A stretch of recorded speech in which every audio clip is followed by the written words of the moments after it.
اعوذ باللہ من الشیطان الرجیم بسم اللہ الرحمن الرحیم وَلَوْ أَنَّ لِكُلِّ نَفْسٍ ظَلَمَتْ مَا فِي الْأَرْضِ لَافْتَدَتْ بِهِ، اگر یقیناً ہو واسطے ہر نفس کے جس نے ظلم کیا، ما فی الارض جو زمین میں ہے، لفتدت بھی البتہ فدیے میں دے اس کے ساتھ، وَأَسَرُّ النَّدَامَ اور چھپائیں گے پشیمانی، لما رأوا العذاب جب دیکھیں گے عذاب، وَقُضِيَ بَيْنَهُمْ بِالْقِسْطِ اور فیصلہ کیا جائے گا ان کے درمیان ساتھ انصاف کے، وَهُمْ لَا يُظْلَمُونَ اور ان پر ظلم نہیں کیا جائے گا۔ الا خبردار، ان للہ ما فی السماوات والارض بے شک واسطے اللہ تعالیٰ کے ہے جو آسمانوں میں ہے اور جو زمین میں، الا ان وعد اللہ حق بے شک اللہ تعالیٰ کا وعدہ سچا ہے، ولکن اکثرهم لا يعلمون لیکن اکثر ان کے نہیں جانتے۔ وَيُحْيِي وَيُمِيتُ وہ زندہ کرتا اور مارتا ہے، وَإِلَيْهِ تُرْجَعُونَ اور اس کی طرف تم لوٹائے جاؤ گے۔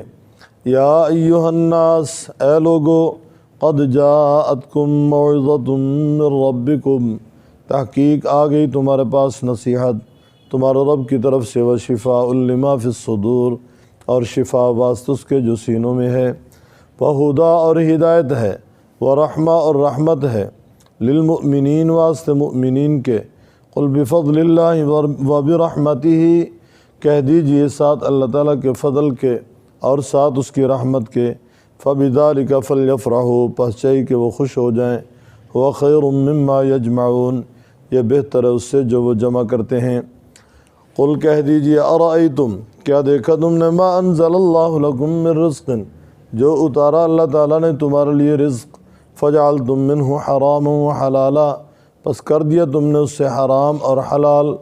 کہہ دیجئے اللہ اذن لکم کیا اللہ تعالیٰ نے حکم دیا تمہیں، ام علی اللہ تفترون یا اوپر اللہ تعالیٰ کہ تم جھوٹ باندھتے ہو۔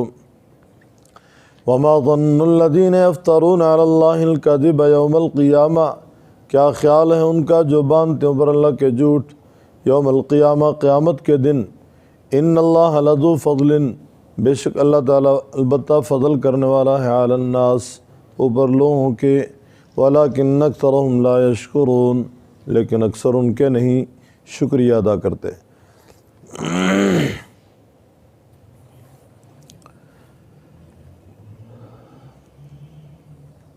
گزشتہ سبق میں آپ نے سماعت فرمائی، آپ صلی اللہ علیہ وسلم سے پوچھتے ہیں کیا وہ عذاب حق ہے جس سے ہمیں ڈرا رہے ہیں، تو آپ صلی اللہ علیہ وسلم نے فرمایا ای وربی قسم ہے میرے رب کی بے شک وہ حق ہے، اور جب وہ عذاب آئے گا تم اسے ٹال نہیں سکتے، اللہ تعالیٰ کے عذاب کو تم روک نہیں سکو گے، جب وہ آئے گا آ کر رہے گا۔ آج کی زیر سبق آیات میں اللہ تعالیٰ نے وَلَوْ أَنَّ لِكُلِّ نَفْسٍ ظَلَمَتْ مَا فِي الْأَرْضِ لَافْتَدَتْ بِهِ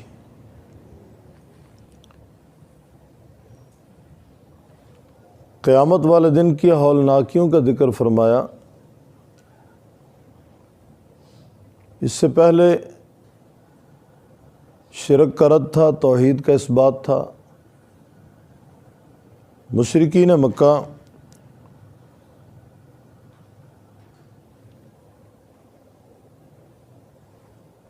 عقیدتاً چونکہ وہ توحید پہ قائم نہیں تھے، اللہ تعالیٰ نے ان کے عقیدے کا رد کیا اور اپنی توحید کا سبق ان کو سمجھایا۔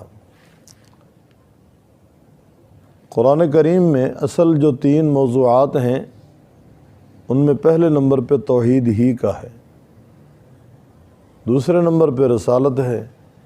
آپ علیہ السلام کو بشر رسول مناسب نہیں سمجھتے تھے، ان کا کہنا تھا کہ رسول کسی اور جنس سے ہونا چاہیے، یہ تو ہمارے جیسا کھانا پینا رکھتا ہے، ہمارے جیسی زندگی بسر کر رہا ہے، اس کی بھی ضروریات ہیں، ہماری بھی ضروریات ہیں، تو اللہ تعالیٰ نے اس کا جواب دیا تھا قُل لَوْ كَانَ فِي الْأَرْضِ مَلَائِكَةٌ يَمْشُونَ مُطْمَئِنِّينَ لَنَزَّلْنَا عَلَيْهِم مِّنَ السَّمَاءِ مَلَكًا رَسُولًا۔ زمین پہ اگر چلنے والے فرشتے ہوتے تو ہم فرشتوں میں سے کوئی پیغمبر بھیج دیتے۔ جب زمین پہ چلنے والے انسان تھے تو انسانوں کی رہنمائی کے لیے اسی کو پیغمبر بنا کر بھیجنا تھا جو انسانوں کے مزاج سے واقف ہوتا، جو انسانوں کو کچھ سمجھا سکتا۔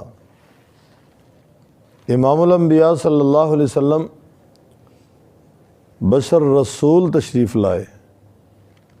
عجیب بات ہے، اس وقت کے مشرکین کہتے ہیں ہم اس لیے نہیں مانتے کہ آپ بشر رسول ہیں۔ آج کا مشرک کہتا ہے ہم آپ علیہ الصلوۃ والسلام کو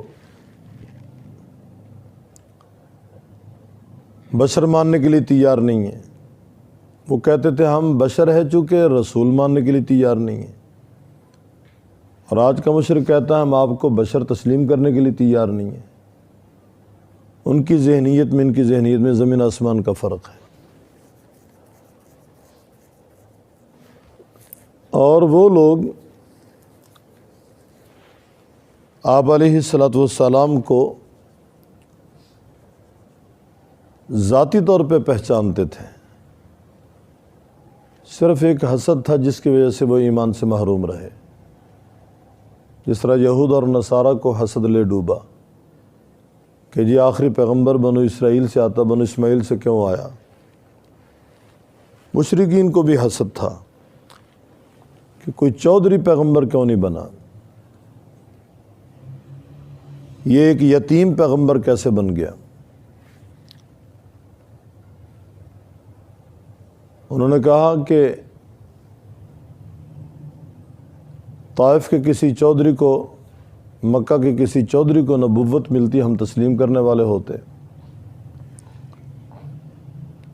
تو وہ اس لیے نہیں مان رہے کہ آپ صلی اللہ علیہ وسلم بشر رسول ہیں، اور آج کا مشرک یہ کہہ رہا ہے کہ آپ صلی اللہ علیہ وسلم کو بشر کیوں کہتے ہو، ہم رسول تو مانتے ہیں لیکن بشر نہیں مانتے۔ اس مسئلے کی وضاحت مفسرین کرام کے اقوال سے کر چکا ہوں کہ آپ علیہ الصلوۃ والسلام کو بشر نہ ماننا پیغمبر کے نسب کا انکار ہے۔ آپ علیہ الصلوۃ والسلام کا نسب موجود ہے، والد ہیں، دادا ہیں، پردادا ہیں، آدم علیہ الصلوۃ والسلام تک آپ کا نسب جا رہا ہے۔ حضرت ابراہیم علیہ الصلوۃ والسلام کے بڑے بیٹے حضرت اسماعیل علیہ الصلوۃ والسلام کی آل سے ہیں آپ صلی اللہ علیہ وسلم، آپ کی رشتہ داری ہیں، آپ کی پھوپھییں ہیں، چچا ہیں، آپ کی بیوییں ہیں، آپ کا سلسلہ سسرال ہے، آپ کے داماد ہیں۔ تو آپ علیہ الصلوۃ والسلام کے بارے میں آج کا اگر کوئی امتی یہ کہتا ہے کہ میں محمد رسول اللہ کو نہیں جانتا کہ آپ بشر ہیں یا نور ہیں، فقہا نے لکھا ہے وہ اسلام سے فارغ ہو جائے گا، کافر ہو جائے گا، اس کا اسلام باقی نہیں رہے گا۔ بڑا نازک مسئلہ ہے۔ ایک اہم مسئلہ جو ہے وہ قیامت بھی ہے۔ مشرکین مکہ قیامت کا بھی انکار کرتے تھے، وہ کہتے تھے بس مر گئے، ختم ہو گئے۔ قال من یحیی العظام وہی رمیم، ان بوسیدہ ہڈیوں کو دوبارہ کون زندہ کرے گا۔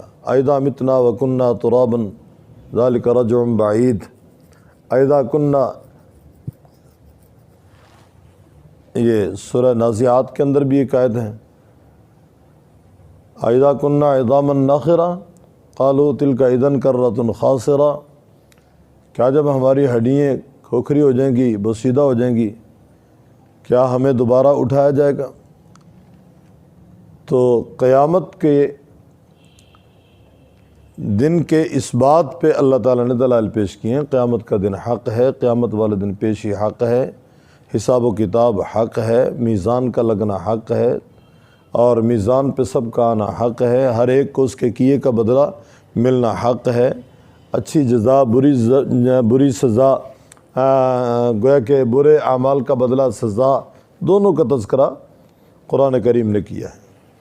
ولو ان لکل نفس، اگر یقیناً واسطے ہر نفس کے جس نے ظلم کیا ہو جو زمین میں ہے، لفتدت بھی، البتہ وہ اسے فدیے میں دینے کے لیے تیار ہوگا۔ سورہ آل عمران تیسرے پارے کا آخر ہے، ان الذین کفروا وماتوا وہم کفار، جو لوگ کافر ہیں مر گئے کفر کی حالت میں، فلن یقبل من احدہم ملء الارض ذہبا، فرض محال اگر ان کو زمین بھر کر سونے کی دے دی جائے، مشرق سے شمال اور مشرق سے مغرب، شمال سے جنوب اور فرش سے عرش تک یہ سارا خلا پر سونے کا اسے دے دیا جائے، فرمایا وہ سب کچھ دینے کے لیے تیار ہوگا کہ سب کچھ لے لو۔ وَلَوِ افْتَدَىٰ بِهِ، اور یہاں بھی یہ چیز ہے، وَأَسَرٌ لَفْتَدَتْ بِهِ، گویا وہ سب کچھ فدیے میں دینے کے لیے تیار ہوگا کہ مجھ سے لے لو بھائی، میری جان چھوٹ جائے، مجھے چھوڑ دو۔ اب سورہ معارج میں یود المجرم لو یفتدی من عذاب یومئذ ببنیہ، یعنی ایک مجرم آرزو کرے گا کہ فدیے میں میرا بیٹا لے لے، میرا باپ لے لے، میرا بھائی لے لے، میری بیوی لے لے، میرے بہن بھائیوں کو لے لے، میرے رشتہ داروں کو لے لیں، مجھے آزاد کر دیں، مجھے چھوڑ دیں۔ تو ایک مجرم سب کچھ دینے کے لیے تیار ہوگا، سارے رشتہ داری، سارا کنبہ، سارا قبیلہ دینے کے لیے تیار ہوگا کہ میں چھوٹ جاؤں، میں بچ جاؤں۔ یہاں فرمایا کہ اگر زمین بھری سونے کی اسے مل جائے، زمین بھر کر خزانے کی اسے مل جائے، وہ بھی دینے کے لیے تیار ہوگا۔ پہلی بات تو یہ ہے کہ وہاں کسی کے پاس یہ مال ہوگا نہیں، فرض مال اگر ہو فلن یقبل من احدہم ملء الارض، ہرگز نہیں قبول کیا جائے گا کسی ایک سے وہ زمین بھر کر سونا، یعنی زمین بھری ہوئی سونے کی کبھی بھی کسی سے قبول نہیں کی جائے گی۔ وَأَسَرُّ النَّدَامَةَ، چھپائیں گے پشیمانی، لما رأوا العذاب، جب دیکھیں گے عذاب، فیصلہ کیا جائے ان کے درمیان، ساتھ انصاف کر ان پر ظلم نہیں کیا جائے گا۔ حدیث میں ذکر ہے، آپ علیہ السلام نے فرمایا ایک آدمی کو لایا جائے گا، اس کے اچھے برے اعمال برابر ہوں گے، اللہ تعالیٰ فرمائیں گے ایک نیکی کہیں سے لے آ، تجھے جنت بھیج دیتے ہیں۔ تو وہ بڑا خوش ہوگا، ایک نیکی کی مسئلہ نا، چلو باہر نکلے گا۔ اب بھائی سے مل رہا ہے، بھائی جان ایک نیکی کی ضرورت ہے، بھائی انکار کر دے گا۔ ابو سے ملے گا، ابو جان ایک نیکی کی ضرورت ہے، ابو جان انکار کر دیں گے۔ بیوی سے ملے گا، بیوی انکار کر دے گی۔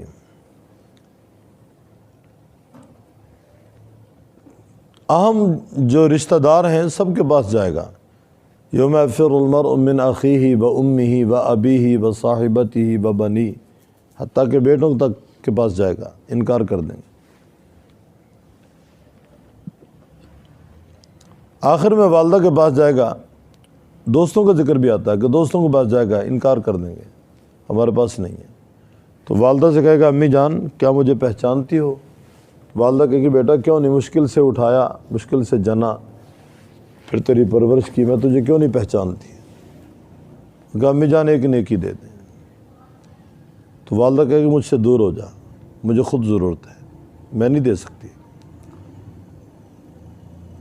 دنیا میں مثالیں موجود ہیں کہ آدمی ان رشتوں کے لیے اپنی جان تک کا نذرانہ پیش کر دیتا ہے، باپ کے لیے، بھائی کے لیے، بیوی کے لیے، والدہ کے لیے، دوستوں کے لیے، رشتہ داروں کے لیے، لیکن وہاں یہ نہیں ہوگا۔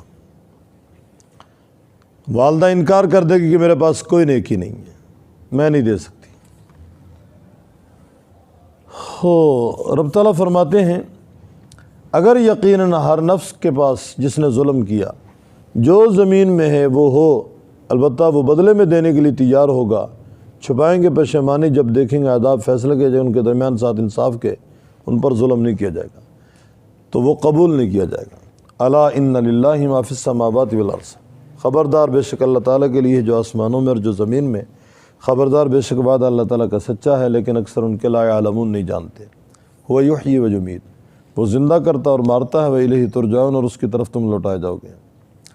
یا ایھا الناس، اے لوگو، قد جاءتکم موعظۃ من ربکم، تحقیق آ گئی تمہارے پاس نصیحت تمہارے رب کی طرف سے، وشفاء لما فی الصدور، اور شفا واسطے ان کے جو سینوں میں ہے، اور ہدایت اور رحمت واسطے مؤمنین کے۔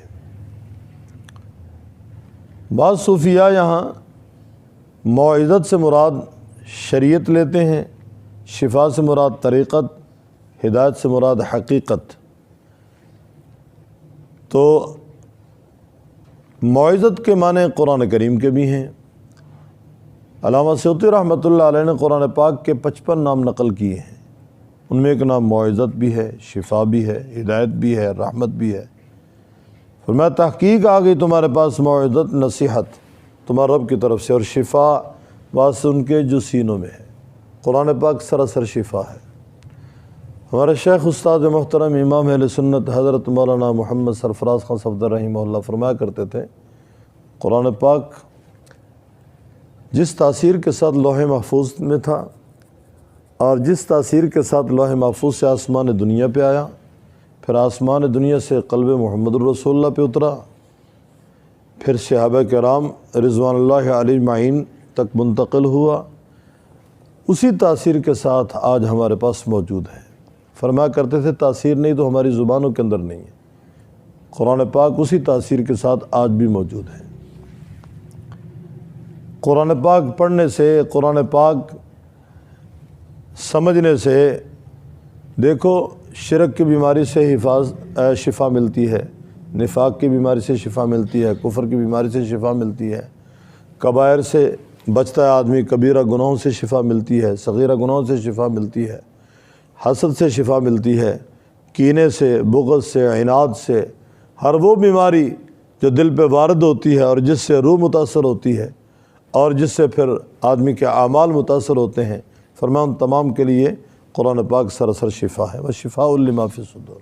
اور ظاہری طور پہ قرآن پاک پڑھ کر اگر کسی کو دم کیا جائے، اس بیماری کے ازالے میں اللہ تبارک و تعالی گویا اس قرآن پاک کے دم کرنے کو باعث اور سبب بنا دیتے ہیں، اور اس میں تاثیر ڈال دیتے ہیں کہ وہ بیماری زائل ہو جاتی ہے۔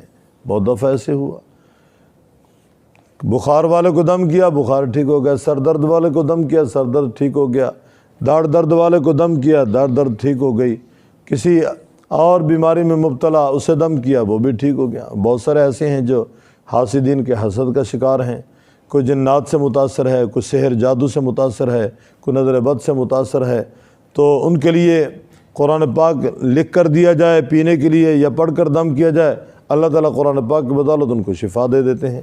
وشفاء لما فی الصدور، فرمایا شفا ہے بس ان کے جو سینوں میں ہے، اور ہدایت اور رحمت مؤمنین کے لیے۔ قل بفضل اللہ، کہہ دیجیے ساتھ اللہ تعالیٰ کے فضل کے اور ساتھ اس کی رحمت کے۔ ہمارے شاہ رحمہ اللہ یہ معنی کرتے ہیں اللہ کے فضل پر اور اللہ تعالیٰ کی رحمت پر، بس چاہیے کہ ساتھ اس کے چاہیے کہ وہ خوش ہو جائیں۔ بعض مفسرین نے فضل کی تفسیر میں اسلام لکھا ہے، اور رحمت کی تفسیر میں قرآن کریم۔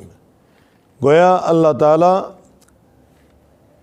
کے فضل پر اور اس کی رحمت پر، اسلام پر اور قرآن پر، بس چاہیے کہ وہ لوگ خوش ہو جائیں۔ یہ دونوں عظیم دولتیں ہیں، اسلام کی دولت کا ملنا، قرآن پاک کی دولت کا ملنا۔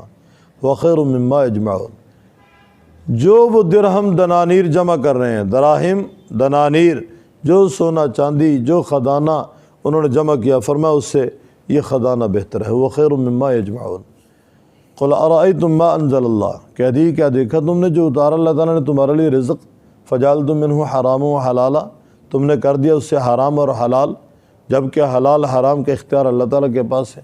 اللہ نے تو اپنے بندوں میں سے کسی کو اختیار دیا ہی نہیں ہے۔ اگر اللہ تعالیٰ اپنے بندوں میں سے کسی کو اختیار دیتے تو انبیاء کو دیتے، امام الانبیاء کو دیتے صلی اللہ علیہ وسلم۔ آپ علیہ السلام فرما رہے ہیں کہ میں حلال کو حرام یا حرام کو حلال نہیں کر سکتا، یہ اللہ تعالیٰ کا اختیار ہے۔ فرمایا تم نے اپنی طرف سے اسے حرام حلال قرار دے دیا۔ قل اللہ اذن لکم، کہہ دیجیے کیا اللہ نے تمہیں حکم دیا؟ ام علی اللہ تفترون، یا اللہ تعالیٰ پہ جھوٹ باندھ رہے ہو۔ وما ظن الذین یفترون، یعنی اللہ تعالیٰ نے نہیں کہا اور یہ کہہ رہے ہو کہ اللہ رب العزت نے کہا ہے۔ کیا خیال ہے ان کا جو باندھتے ہیں اوپر اللہ تعالیٰ کے جھوٹ یوم القیامہ، قیامت کے دن؟ یعنی جو اللہ رب العزت پہ افطرا باندھ رہے ہیں، جھوٹ باندھ رہے ہیں، قیامت والے دن ان کے ساتھ کیا سلوک ہونے والا ہے، کیا خیال ہے ان کا، ان کے ساتھ کیا ہوگا، ان کے ساتھ کس طریقے سے پیش آیا جائے گا، یا ان کی پیشی جب ہوگی تو فرشتے ان کا استقبال کس انداز میں کریں گے، کیا پتہ۔ ان اللہ لذو فضل علی الناس، بے شک اللہ تعالیٰ البتہ فضل کرنے والا اوپر لوگوں کے، ولیکن اکثرهم لا یشکرون، لیکن اکثر ان کے شکریہ ادا نہیں کرتے۔ ولو ان لکل نفس ظلمت، اور اگر یقیناً واسطے ہر نفس کے جس نے ظلم کیا ہو، جو زمین میں ہے، لفتدت بھی، البتہ بدلے میں دے اس کے ساتھ، واسر الندامہ، چھپائیں گے پشیمانی، لما رأوا العذاب، جب دیکھیں گے عذاب، وقضی بینہم بالقسط، اور فیصلہ کیا جائے گا ان کے درمیان ساتھ انصاف کے، وہم لا یظلمون، اور ان پر ظلم نہیں کیا جائے گا۔ الا خبردار، ان للہ ما فی السماوات والارض، بے شک واسطے اللہ تعالیٰ کے ہے جو آسمانوں میں اور جو زمین میں۔ الا خبردار، ان وعد اللہ حق، بے شک وعدہ اللہ تعالیٰ کا سچا ہے، ولیکن اکثرهم لا یعلمون، لیکن اکثر ان کے نہیں جانتے۔ ویحیی ویمیت، وہ زندہ کرتا اور مارتا ہے، وإلیہ ترجعون، اور اس کی طرف تم لوٹائے جاؤ گے۔ یا ایھا الناس، لوگو، قد جاءتکم موعظۃ من ربکم، تحقیق آ گئی تمہارے پاس نصیحت تمہارے رب کی طرف سے، اور شفا واسطے اس کے جو سینوں میں ہے، اور ہدایت اور رحمت ہے واسطے مؤمنین کے۔ قل بفضل اللہ وبرحمتہ، کہہ دیجیے اللہ تعالیٰ کے فضل پر اور اس کی رحمت پر، فبذلک، پس ساتھ اس کے، فلیفرحوا، پس چاہیے کہ وہ خوش ہو جائیں، وہ خیر مما یجمعون، وہ بہتر ہے اس سے جو وہ جمع کرتے ہیں۔ قل، کہہ دیجیے، ارأیتم ما انزل اللہ لکم، کیا دیکھا تم نے جو اتارا اللہ تعالیٰ نے تمہارے لیے رزق، فجعلتم منہ حراما وحلالا، اتارنے کا معنی یہ ہے کہ آسمان کی طرف سے بارش آتی ہے، اس سے پھل پھول نکلتے ہیں، اناج نکلتا ہے، وہ رزق ہے تمہارے لیے، کر دیا تم نے اس سے حرام اور حلال، کہہ دیجیے اللہ اذن لکم، کیا اللہ تعالیٰ نے حکم دیا تمہیں، ام علی اللہ تفترون، یا اوپر اللہ تعالیٰ کہ تم جھوٹ باندھتے ہو۔ وما ظن الذین یفترون علی اللہ الکذب، کیا خیال ہے ان کا جو باندھتے ہیں اوپر اللہ تعالیٰ کے جھوٹ، یوم القیامہ، قیامت کے دن۔ ان اللہ لذو فضل، بے شک اللہ تعالیٰ البتہ فضل کرنے والا ہے، علی الناس، اوپر لوگوں کے، ولکن اکثرهم لا یشکرون، لیکن اکثر ان کے شکریہ